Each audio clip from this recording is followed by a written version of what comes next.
serius itu betul, tapi itu debat epistemologis, debat akademik sebenarnya. Nah, pertanyaan kita sederhana saja, apakah kita akan membatasi diri pada definisi akademik itu? Kalau kita lihat definisi toleransinya sekarang melampaui itu, dari akseptasi sampai inklusi. Jadi ya itu balik ke kita semua. Setara sudah berikhtiar untuk melampaui itu semua. Jadi yang dimaksud toleransi itu kalau dalam konteks keyakinan setara, dan itu menjadi kerangka konseptual yang kita tuangkan dalam indeks kota toleran itu. Definisi toleransi itu ya bukan sekedar itu di satu sini. Jadi menurut saya memang posisi progresif kita itu, kita sebaiknya tidak membatasi diri pada semata definisi tertentu yang mengatakan misalnya toleransi hanya pada level ini, toleransi hanya pada level ini. Kalau kita baca apakah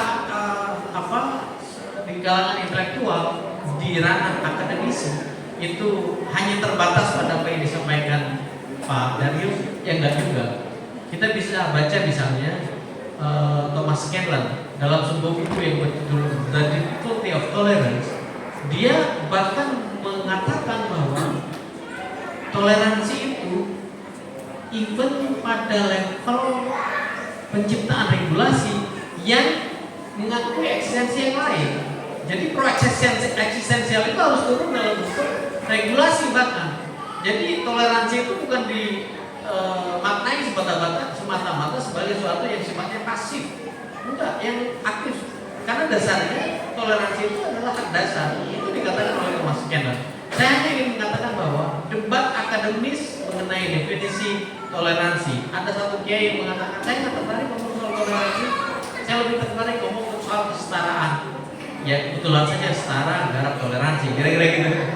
Tapi mimpinya kan mimpi kesetaraan itu ya beyond soal toleransi. Artinya saya mengatakan bahwa toleransi yang kami pahami termasuk menurunkan toleransi dalam satu kerangka programatik yang disebut sebagai IKT, indeks toleransi. Sebenarnya untuk mengubah begitu banyak hal yang ada di sekitar kita yang sangat mengganggu, melanggar sejumlah hak dasar, termasuk melanggar eksistensi orang yang sebenarnya di dalam konstitusi itu sudah dijamin gitu.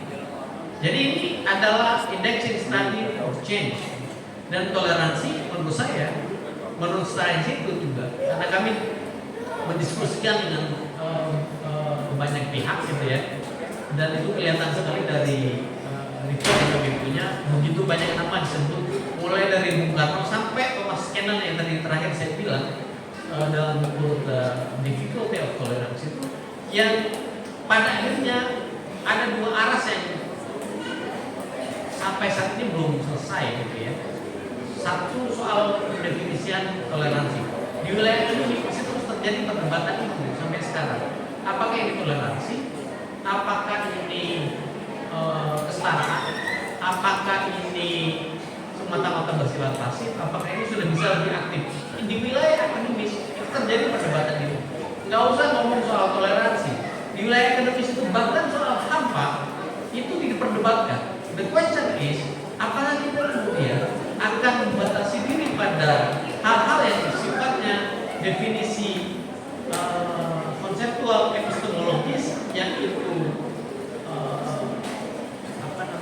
terus menarik ya di dunia akademik, atau kita secara konkret akan melakukan tindakan-tindakan tertentu untuk menyelesaikan soal-soal di sekitar kita. Saya mau kasih contoh. Hal itu bahkan dulu kok yang sangat filosofis itu ada perdebatan serius.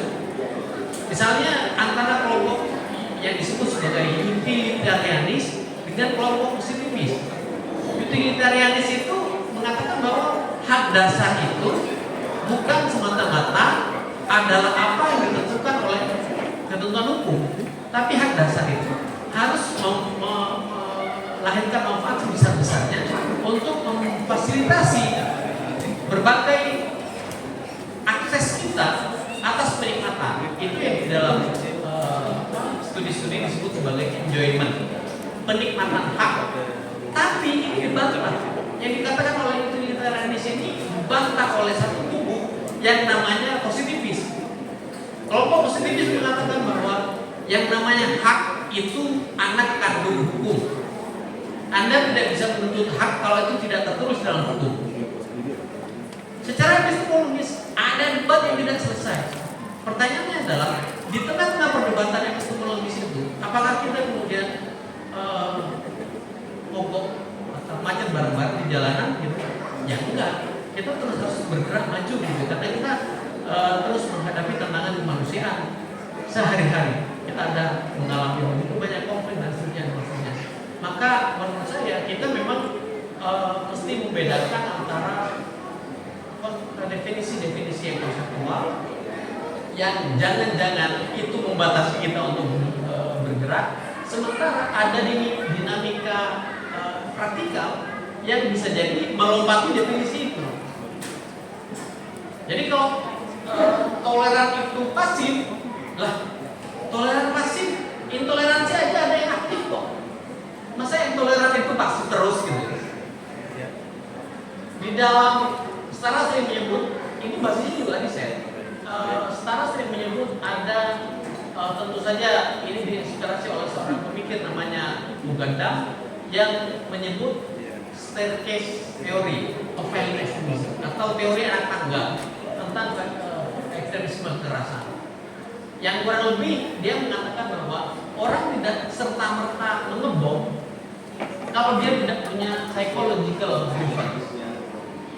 Jadi orang itu untuk ngebom gereja, untuk ngebom wihara, untuk membakar itu ya, pengeboman bagian